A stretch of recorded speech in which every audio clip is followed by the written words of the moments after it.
Namaste. Welcome, friends. Thank you for being here. This week, we are deepening our attention as part of the two-part series on listening. And what I want to do as a kind of preface to this talk is invite you to practice listening as you listen to the talk. And what I mean by that is let the words be less important than the listening itself, the quality of presence that you meet the experience with. So listen with your body, listen with the ears of your heart, and notice when the mind wanders. It will wander. Gently come home again and see what most, as you're listening, resonates with your own experience. I often think that the deepest listening is not about collecting ideas, but it's about remembering something that's already here, something that really matters to your spirit. Okay, may this serve you well.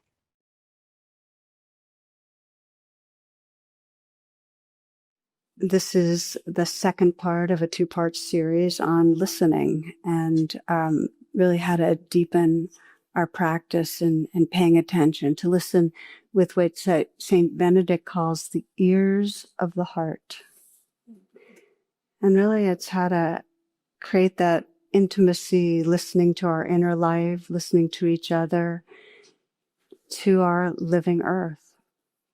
So I, this week, asked Facebook friends to share some of their wisdom about listening. I'll be weaving that in. We got some wonderful responses. I learned a lot. Also, I share some. And the talk's really organized around some of the key questions I've gotten about listening over the years. We'll start with a cartoon of a man and a woman on their first date, and his thought bubble is saying, I can't think of anything to say. She must think I'm a total bore. Her thought bubble, a man who actually listens to me. I think I'm in love. So you might remember from the last class, one of my favorite images or metaphors is of our life as a fountain, and that when we're clear, when things are moving, really our soul can express into words and actions who we are. But when we haven't been listened to, debris clogs us up and we get kind of withheld, and then what comes out isn't really what we mean and what we care about and what we feel. And so when we offer someone listening, it's a way of, because we all have some debris, of dissolving some of that debris so the who they are can flow through more clearly. It's an amazing gift. It tells someone you matter when we listen. So I often think of it, if tens of thousands of us just had that heightened commitment to listening more deeply, there are ripples in this world that are so beautiful and so possible. And I know that most people think listening is a good idea, and that some of you even might have, after the last exploration, said, okay, I'm gonna do it, and then realize that after the fact that you had meant to listen and you just completely spaced out, or you got distracted, or you got reactive and something happened, or you just couldn't resist getting in what you wanted to say. It's such a habit to have, wanting to put ourselves into a conversation, that we don't often create a space. One writer friend, Leibowitz, says, the opposite of talking isn't listening. The opposite of talking is waiting. We're waiting for somebody to be done so we can say our things. This is from Winnie the Pooh. If the person you are talking to doesn't appear to be listening, be patient. It may simply be that he has a small piece of fluff in his ear. I was going to rename these talks, Removing the Fluff, So we do have this incessant inner dialogue, and the same training that we do in meditation to come really home to ourselves is the training we do for listening, coming back into presence so we can actually be here for others. One friend from Facebook says, what really helps me in listening better is to empty my own mind completely of any thoughts, expectations, fears, or judgments whenever I begin the process of listening. I try to become the space that is listening and not the self that is listening. That's beautiful, and it's profoundly challenging. Martha Postlewaite, a wonderful poet, reminds us to make a clearing in the dense forest of your life. Make a clearing in the dense forest of your life. And that's really what we're asked to do if we want to listen to each other, is to kind of make a clearing, make room for the other being to express. So it starts with becoming aware of the dense forest and not making that any sort of a judgment. That's why it's such a powerful phrase in a poem. And we all know that we get all clogged up. There's a lot of fluff. So the first step of training in listening is to start noticing, okay, it was pretty dense. There wasn't a whole lot of space for this other person. So our ongoing training in listening is a regular meditation practice. It's to be able to sit and then notice all the busyness and start. It's not like the thoughts should go away, but just start being aware of how much is going on in your mind. And it's just the noticing of the thoughts that begins to create the space of freedom. You recognize you've gone off on a thought train. Oh, okay, thinking. And you kind of reopen it again and listen to the sounds that are right here and feel your breath again. Okay, I'm back. Now, while our emphasis is going to be listening more to each other, a powerful way to cultivate listening is by listening to sounds. It's one of the most beautiful ways you can practice with a meditation, is just to start really paying attention to the sounds that are there. Because as you listen to sounds, you start sensing the space they're happening in and the silence that's listening. A woman I know introduced meditation to Montessori school children. There were 7 to 11-year-olds. And one of the things she did was she had a gong, and she said, here's what I want you to do. I want you to listen to the sound and just follow the sound and watch where it goes. Just bring an interest to that. And she says, if you watch or follow, you might get closer to God. Well, a young boy did it. He had that experience in class, and then he told his mother about the experience. His mother then relayed to this teacher what he had said. And here's what the little boy had said. He said, well, when I watched and listened to where the sound went, I didn't get closer to God. I was God. It still gives me the goosebumps when I think of that we become the awareness itself that's listening. We become the silence that's listening. So if you'd like to close your eyes, you can experiment a little right here.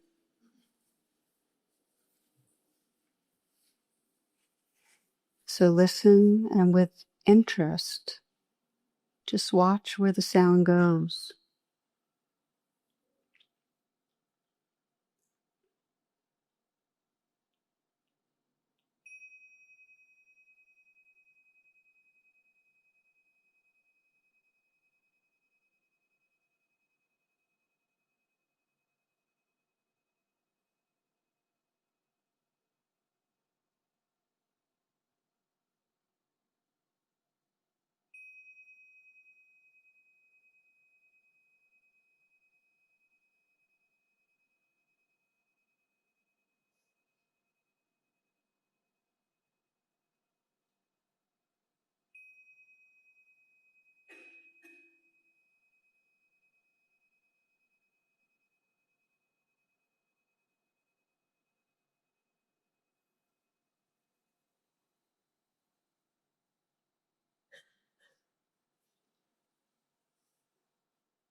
One of the beautiful things about listening to sounds is that you begin to sense the space they're happening in. So that if you continue to listen right now and sense even the most distant sounds, and you might notice that they don't really seem like they're inside your body. It's hard to sense inside and outside. Noticing how sounds are just known by awareness. They're happening in the space of awareness, in that vastness. And that which knows sound is silence. It's a silence that's listening.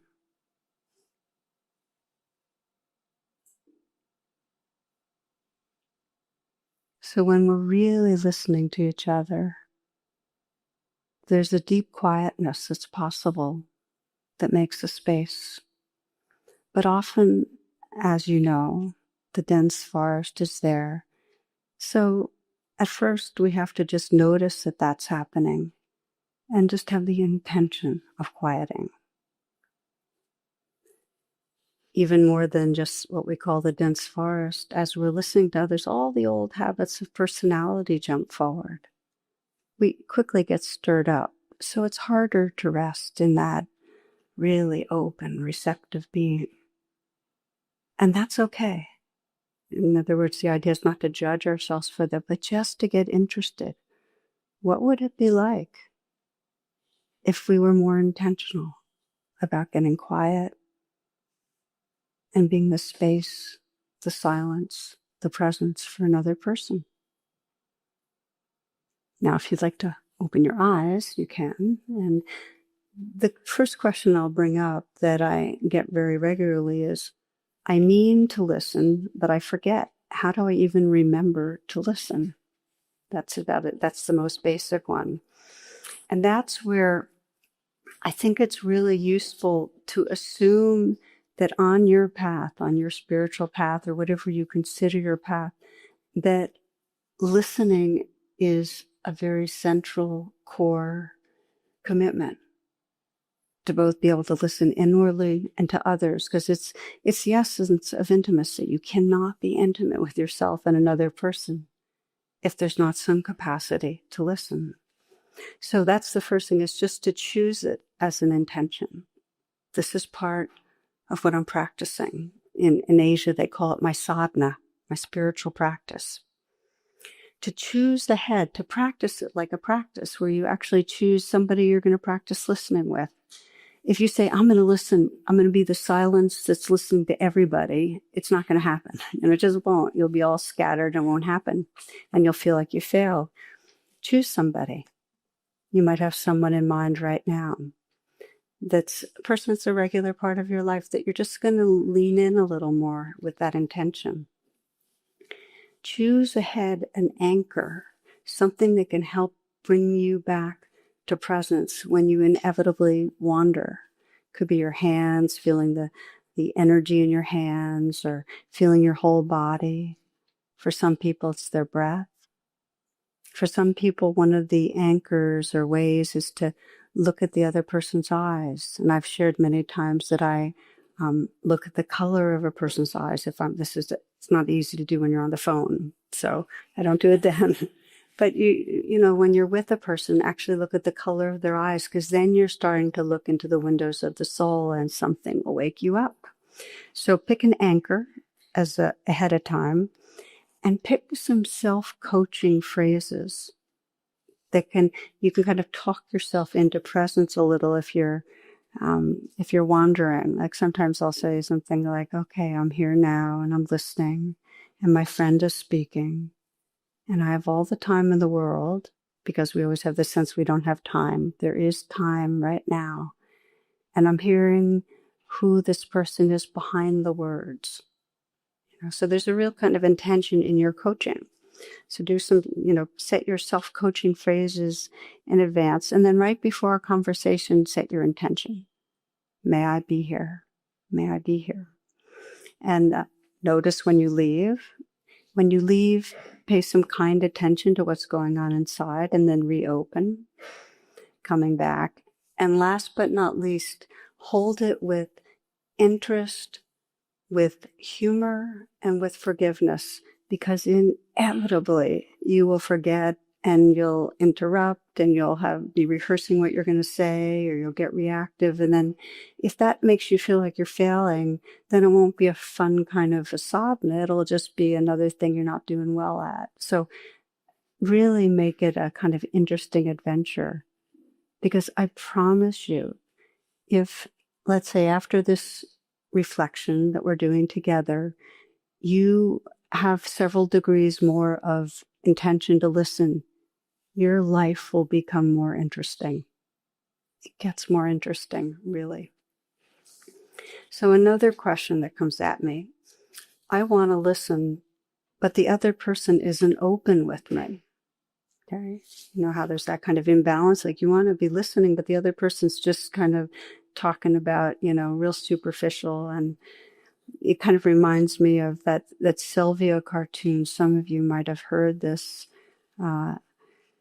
So Sylvia's in the guise of a fortune teller, and a woman comes up to her and says, I need you to guide me. My husband won't talk about his feelings. So Sylvia goes, what else is new? But she looks into her crystal ball and she goes, in 2020, men will start talking about their feelings. Within moments, women everywhere will be sorry.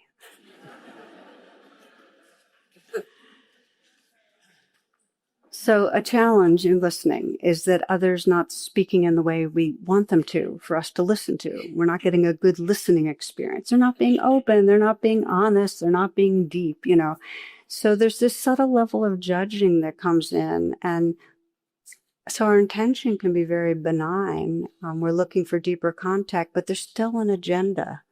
I want to listen and have a good thing happen. And I noticed this with one woman who desperately wanted to turn around her relationship with her teenage daughter, and she had read books about how to listen and how to draw your teen out and so on, but nothing was working for her. In fact, every time she tried out things, her daughter would rebuff her. It was like, don't try out that thing with me, and felt like her mom was too probing and so on. And so when we looked at it, I said, before you can really listen to her, there's something going on in your dense forest that wants your attention. And this is the truth for most of us. If listening's not working, there's something going on inside us that's kind of creating static. And so the first step is to do that U-turn and pay attention to what's going on inside. And what's going on inside for her is she had this feeling of separateness and distance and this pain that she doesn't really know I love her. That was the pain of it, that she felt her daughter didn't really know she loved her. And so then, as with rain, recognize and allow that. Recognize is R, A is allow. Investigate and feel that clench in her heart. And then she called on her future self. That's the N of nurturing. And she, her future self, basically her wise and loving self, said, trust your love for her. Don't worry about what you think she knows. Trust your love. Feel it and trust it. And just send her love. So for a while, she didn't try hard to be a good listener. She just said, yes, I love my daughter. And then she sent her loving kindness blessings. And she lightened up. She didn't have this need for her daughter to know something by being a good listener. Does that make sense? Then her daughter was a senior who went to college, but then every time her daughter would come home from college, they totally connected. They talked up a storm because she had dealt with the dense forest, her own anxiety about what kind of a mother she was being. So be aware of the good listener agenda. because that itself can get in the way. Take care of the inner first. Another key tug that takes us from listening is that there's a sense, and this is one that we've talked about some, there's not enough time. That sense of there's not enough time. And I'm wondering how many people here have noticed that with listening, that time pressure stops you from listening. Anybody? No, not this group. I can see the hands going like this. Let me share with you a story that really has impacted me a lot. This is from Tattoos on the Heart, and which is a book I highly recommend.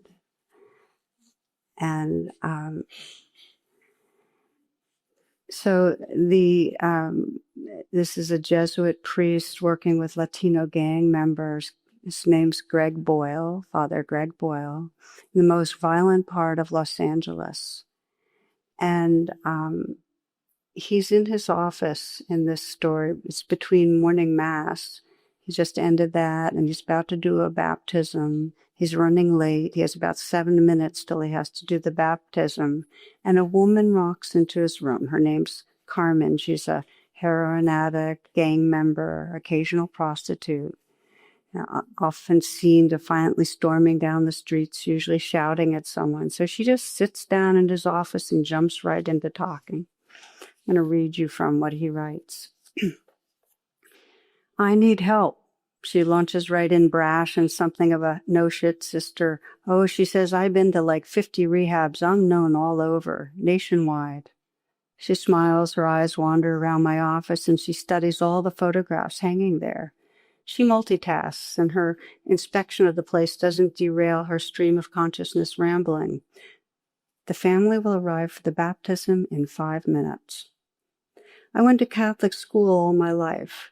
Fact. I graduated from high school even. Fact. Right after graduation is when I started to use heroin. Carmen enters some kind of trance at this point, and her speech slows to deliberate and halting. And I have been trying to stop since the moment I began. Then I watch as Carmen tilts her head back until it meets the wall. She stares at the ceiling, and in an instant her eyes become these two ponds, water rising to meet their edges, swollen banks spilling over. Then, for the first time really, she looks at me and straightens. I am a disgrace. Suddenly her shame meets mine, for when Carmen walked through the door, I had mistaken her for an interruption.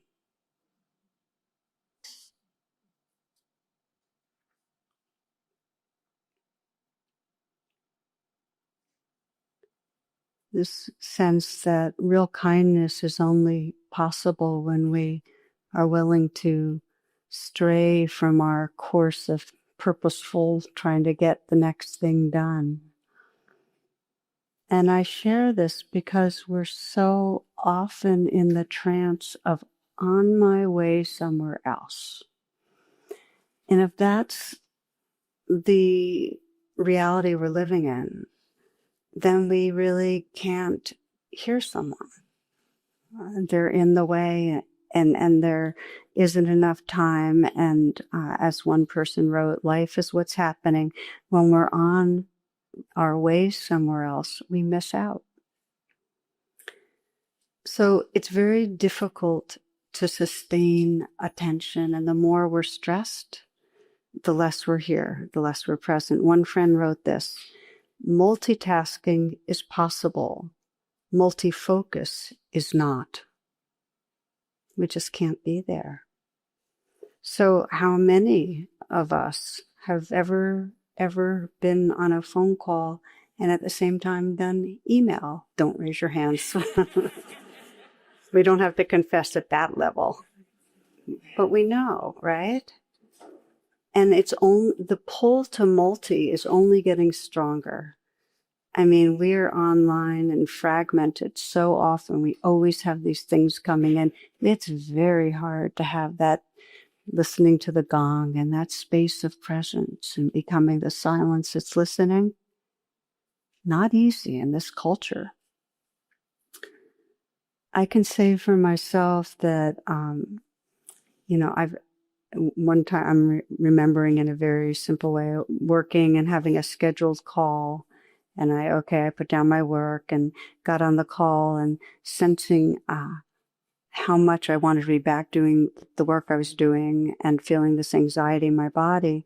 And the practice for me has become, and this is where the dense forest comes in, is to know that I have to make the U-turn and breathe with what's there and then resolve to be here.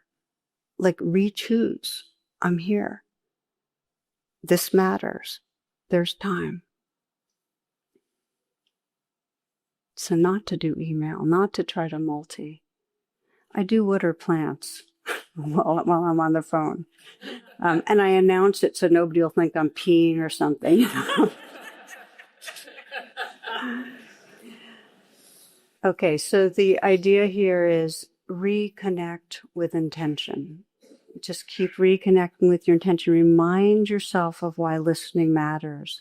Because if you're listening because you feel guilty or obliged, it won't be sincere.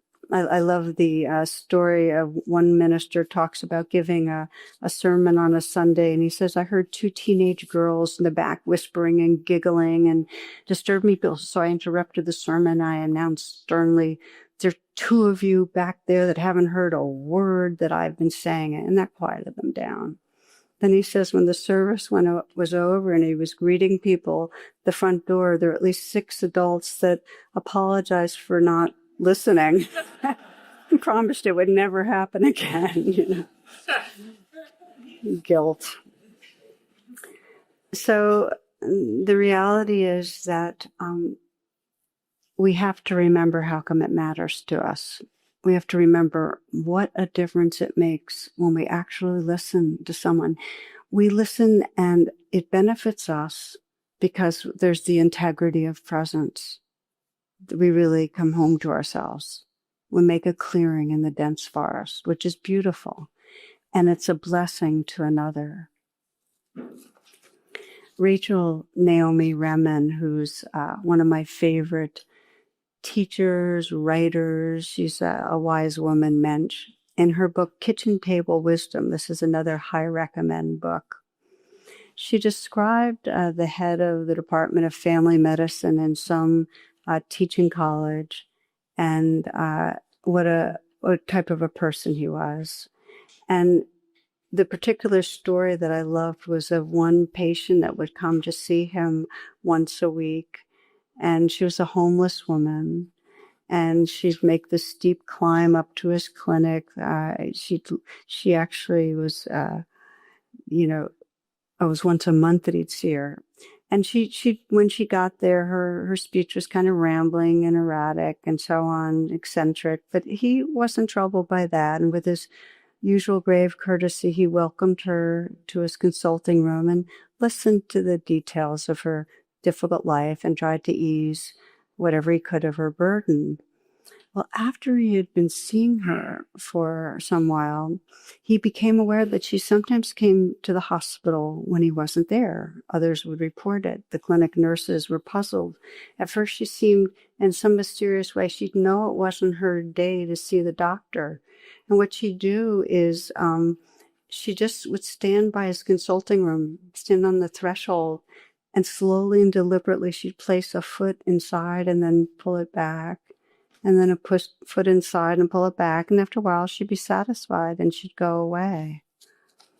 This is what Rachel Remen writes. She says, the places in which we are seen and heard and cared for are holy places.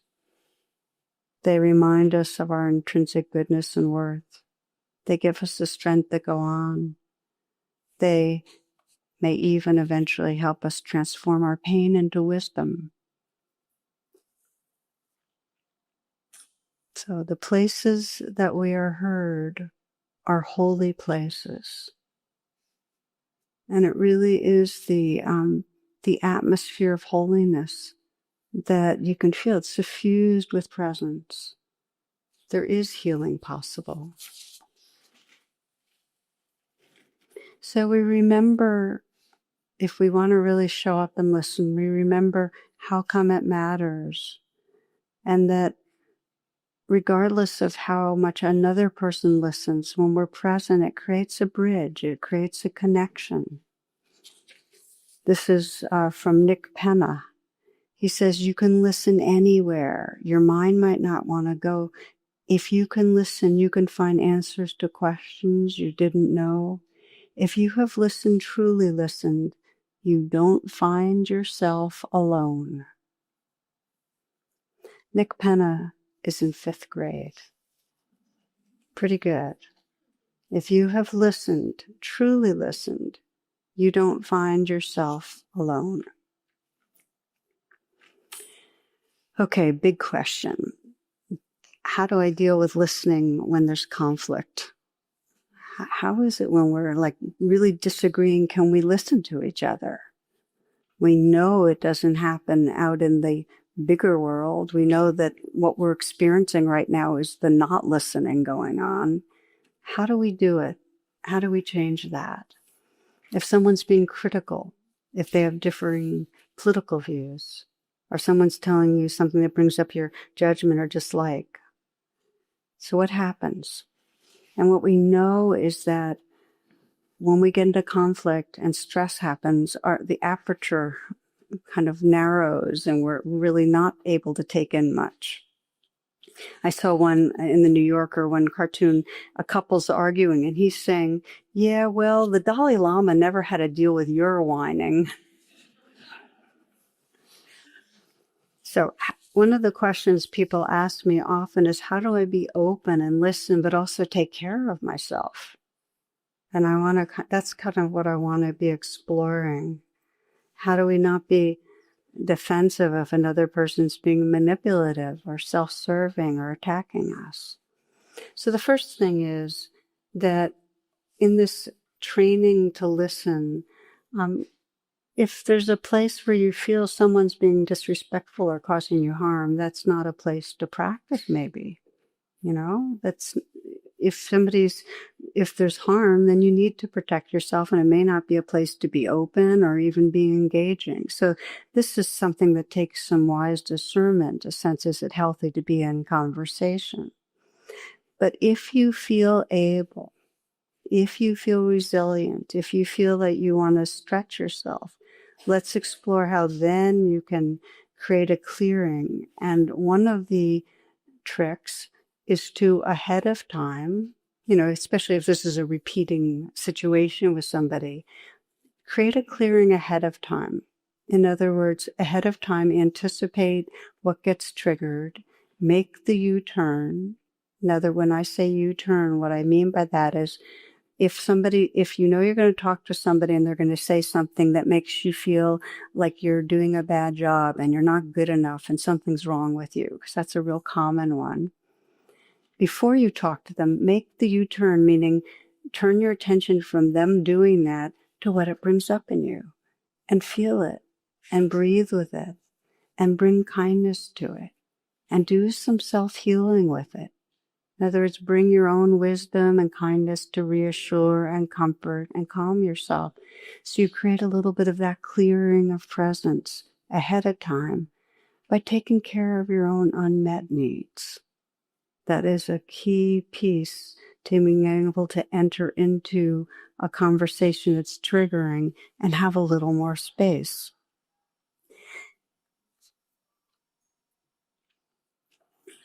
When it's two people talking, it's really good to have an agreement to take a time out for clearing a space.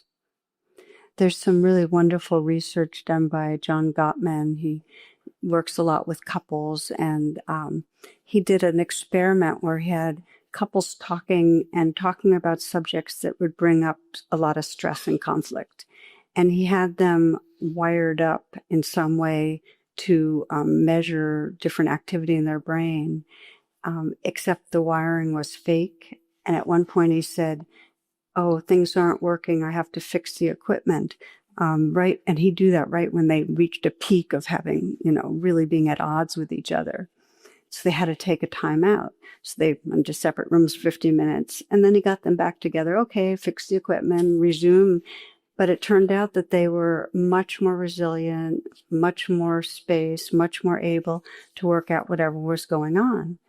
Now, they hadn't meditated. They didn't make a U-turn and clear their, bring loving kindness to their unmet needs. They just took 15 minutes, which, as it turns out, taking any time away from the trigger, our system has some resilience that it can begin to calm down on its own. Imagine if you take that time out and you actually do a real meditation with yourself, a lot more resilience. Whether we are facing a situation where there's conflict, or whether we have an agenda, or whether we're just distracted, or whether we're feeling time short, there are many different reminders that can help bring us back online, so to speak, that can help to recreate that clearing. And I wanted to take some moments to read a little bit of the kind of community wisdom that came my way this week from friends online on how we can do it. So you might just hear this as a kind of a listening poem. Sit back, relax. I try to imagine that person when they were young, seeing that innocence in their eyes as a way of bringing my attention back to the world in front of me. I've learned to breathe out gently, relax my jaw and my shoulders, and lean back a little so I can take in the message and listen as though it was my in-need self talking. Curiosity, being endlessly curious about people, nature, everything, can only continue by listening and becoming even more curious. I have learned not to see myself as someone who needs to be the problem solver for those I love. The first thing I try to do is be slow to respond. Sometimes lingering silence encourages opening more deeply. I have learned that an immediate response has the potential to cut off deeper insight. I want to read that again because it's a really good one. The first thing I try to do is be slow to respond. Sometimes lingering silence encourages opening more deeply. I have learned that an immediate response has the potential to cut off deeper insight. Knowing no response is needed to be peppered back. Most of us rarely require an oral response. Having someone allow words to flow without interruption can be medicine. Pausing, connecting to my breath, and looking into the other person's eyes.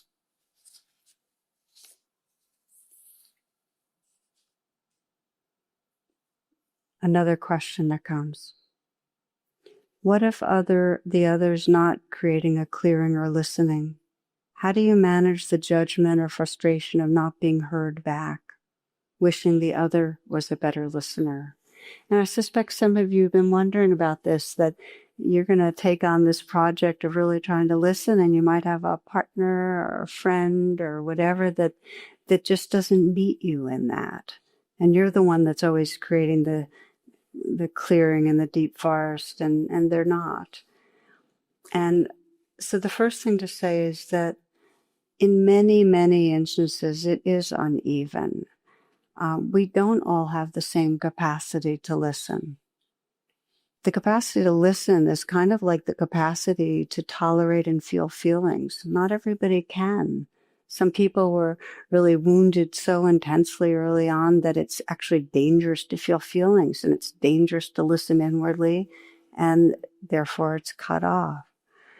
So it's easy to blame others for not listening well, but that only creates more of an atmosphere of tension and of mistrust.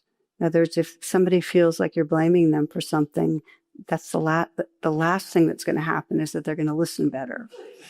So 2 remembrances are this, that we all have different conditioning, and blame only creates a distance, and that your listening can help another person learn to listen, as well as freeing your own being. It doesn't mean we have to resign to not having others listen. If there is some openness in another, we can explore ways to make it, to be there for each other. Just know that blame creates more fluff. That's kind of the equation here. So finally, on a societal level, because we've been talking about on an individual level, and the same exact principles that we're exploring, that we pay attention to where the inner fears and hurts are, so that we do some healing with that, and so we have more space for others, that we learn the incredible pathway of finding ourselves distracted and just bring ourselves back and saying, listen, I can be here. That if it can be done with others, especially others of difference, this is the kind of opportunity to bridge that really makes for evolutionary progress towards peace. And I wanted to share a story that I now and then share. I wrote about it, I think, in Radical Acceptance, where there were teenage girls that were flown in from Israel and Palestine to a camp in rural New Jersey. And I think part of the reason I wanted to share tonight is because of a lot of the pain and angst around what's going on in the Middle East right now. And that this shows the other side, which is that if we put our attention to it, we can actually create bridges. So this name of the program is Building Bridges for Peace. And a group of teenage girls are thrown into this together in this camp in rural New Jersey, and have to live there together for several weeks or however long, I don't remember. And during that time, they examine all their beliefs and all their senses of their identity and all the things that really fueled estrangement and hatred and war. And initially in the program, the girls are very mistrustful of each other. So it takes a while for them to start connecting. And they're trained in very basic listening practices of hearing something and saying back what you've heard, so that the other person really gets that they've been heard. So at one of these camps, a Palestinian girl told the rest of the campers about how Israeli soldiers had barged into her family's house, beaten up everybody, and then left without apology after finding out they were at the wrong place. And so the facilitator asked an Israeli team to repeat the story back, part of compassionate listening, in the first person, including the feelings of rage and terror that she might have felt. And after listening to the Israeli girl retell her story, the Palestinian girl began to weep, and she said, "My enemy has heard me. My enemy has heard me." And the 2 girls cried together, and through their time together actually became close friends. And when they were all leaving, one Israeli girl put it this way. She said, "If I don't know you, it's easy to hate you. If I look in your eyes, I can't." So one of the promises of listening, and we have to practice in our individual life, but we also need to do it as groups of people with others, is that listening brings a proximity and an intimacy where we get beyond the surface mask of who we think others are. We get past the idea of an unreal bad other, and it actually gives us the potential to see the humanness, the shared humanness, the vulnerability, the goodness, so we can begin to move forward together.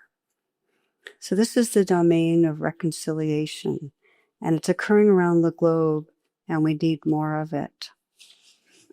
So we'll close with just a little practice of listening that we'll be with right now. You want to just adjust how you're sitting.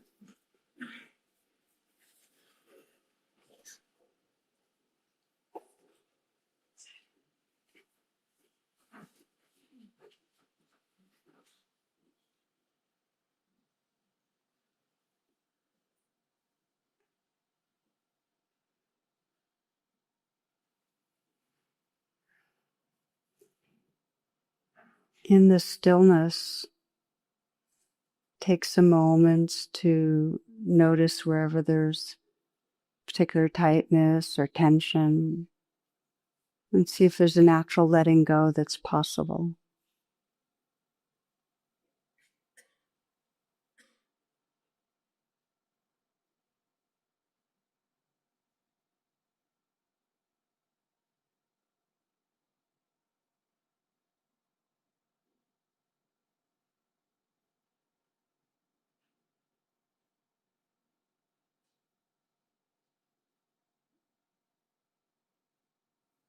Letting your senses be awake. Allow yourself to listen to the sounds that are right here. Listening not just with your ears, but your whole awareness.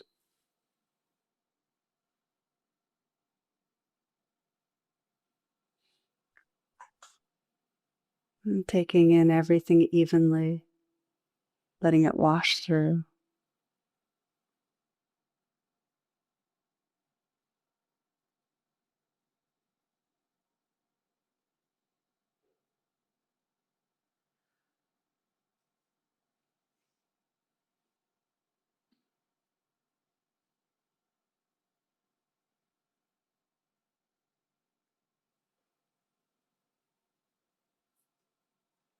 Sense yourself resting in the heart space that's listening.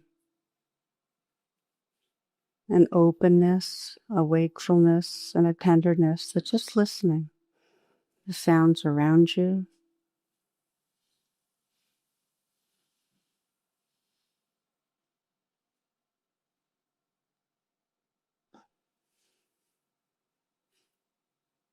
And feeling the skin, your body, where you sense your body interfacing with the space around you, and then sensing that you can listen to and feel into your body.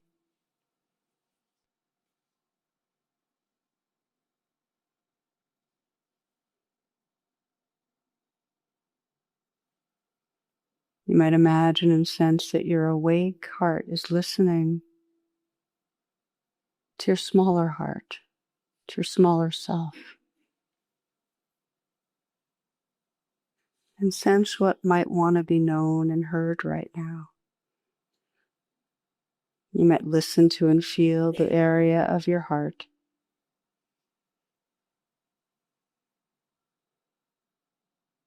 Maybe there's something going on right now in your life that wants the listening attention of your own awake self, your more evolved self, your future self.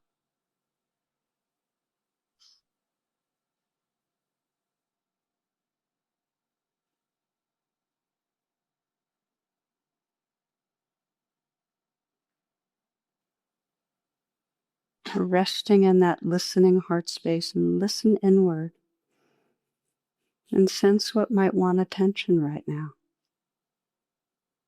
Maybe there's some fear or some sadness or some loneliness.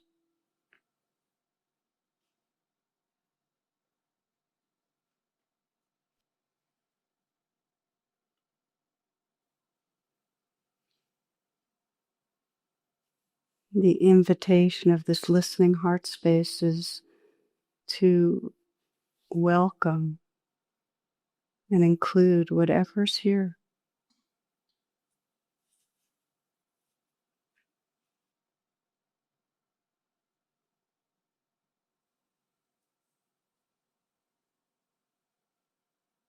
To offer a tender, clear space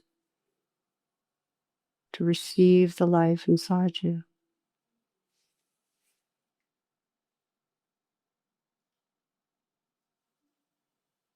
What wants to be known right now, to be listened to?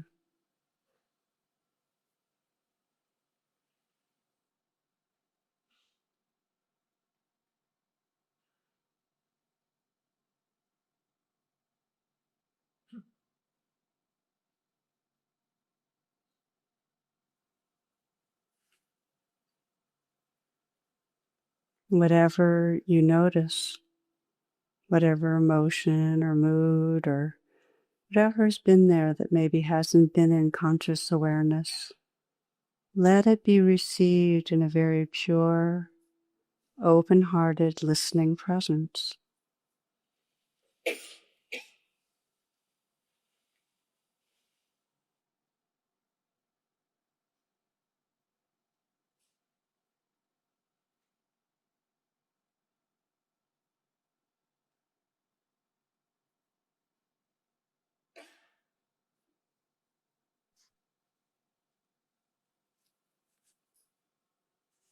And notice what it's like to feel that parts of your own being have been received by your own high self, by this awake heart, received, held, honored.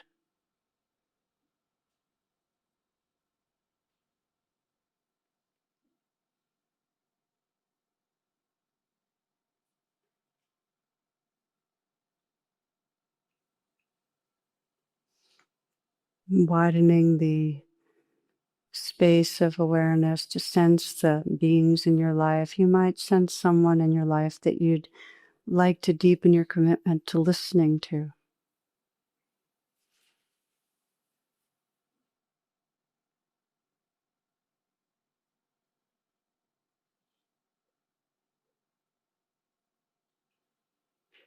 And sense your intention to bring this awake, listening heart space to that person.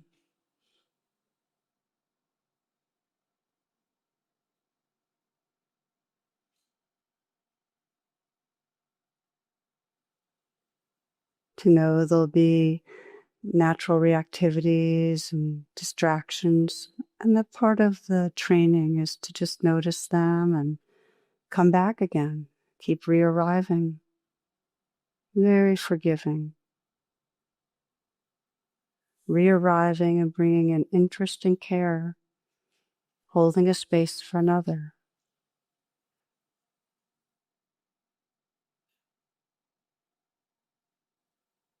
And to sense as we do this together, so many of us, deepening our listening attention, we create the kind of sacred space that can bring healing to our world.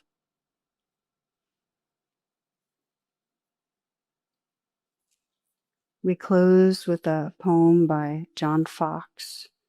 When someone deeply listens to you. When someone deeply listens to you, it is like holding out a dented cup you've had since childhood and watching it fill up with cold, fresh water. When it balances on top of the brim, you are understood. When it overflows and touches your skin, you are loved. When someone deeply listens to you, the room where you stay starts a new life, and the place where you wrote your first poem begins to glow in your mind's eye. It is as if gold has been discovered. When someone deeply listens to you, your bare feet are on the earth, and a beloved land that seemed distant is now at home within you. When someone deeply listens to you, your bare feet are on the earth, and a beloved land that seemed distant is now at home within you.